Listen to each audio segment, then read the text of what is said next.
Hello friends, లేటెస్ట్గా యష్మి ఇచ్చిన ఇంటర్వ్యూలో యష్మి అయితే ఒకవేళ నువ్వు రిలేషన్షిప్లో కనుక ఉండుంటే నువ్వు సింగిల్ అని చెప్పుకోవు కదా, రిలేషన్షిప్లో ఉన్నానని చెప్పుకుంటావు. లోపల కూడా మేమందరం క్లోజ్గా ఉండేవాళ్ళము. నిఖిల్ అయితే సింగిల్ అయినా చెప్పుకున్నాడు. అందుకనే నాకు తన మీద క్రష్ ఫీలింగ్ ఏర్పడింది. నాకు ఒక డ్రీమ్ వచ్చిందన్న సంగతి కూడా మీ అందరికీ తెలుసు. ఆ డ్రీమ్ వల్ల నేను చాలా డిస్టర్బ్ అయ్యాను. ఆఫ్టర్ దట్ నేను చాలా నార్మల్ అయిపోయాను. మళ్ళీ ఫ్రెండ్స్గా అయితే ఉన్నాము.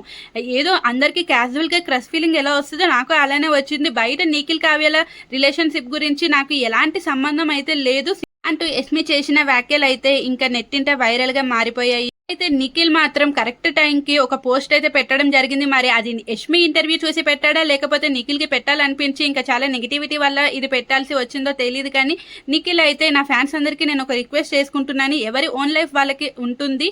మీరు దయచేసి నన్ను ఎవరితోనే ట్యాగ్ చేయకండి. ఇండివిజువల్ గా నన్ను లవ్ చేయండి, సపోర్ట్ చేయండి, అంతేకాని వేరొకరితో కలిపి నన్ను లవ్ చేయకండి అంటూ నిఖిల్ తన ఫ్యాన్స్ కి అయితే రిక్వెస్ట్ అయితే కోరుకున్నాడు. అయితే ఈ పోస్ట్ నిఖిల్ పెట్టడానికి గల కారణం ఏంటి? అది కావ్య గురించి పెట్టాడా, లేక యష్మి గురించి పెట్టాడా, లేకపోతే ఇద్దరు గురించి పెట్టాడా, అసలు ఏం అర్థం కావట్లేదు అంటూ నిఖిల్, కావ్య, యష్మి ఫ్యాన్స్ అయితే అయోమయంలో ఉన్నారు. సడన్ గా పెట్టాల్సిన అవసరం నిఖిల్ కి ఏమొచ్చింది? ఎవరితోని ఎందుకు ట్యాగ్ చేయొద్దు అంటున్నాడు?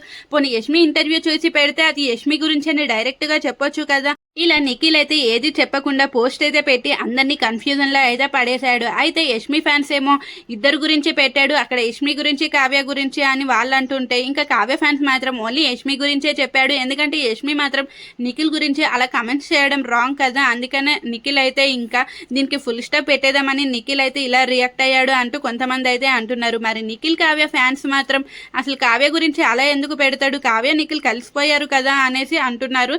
మరి వీళ్ళిద్దరు కలిసారా కలవలేదా అనేది ఇంకా దేవుడికే తెలియాలి. మీ అభిప్రాయం ఏంటో కూడా కామెంట్ చేసేసేయండి.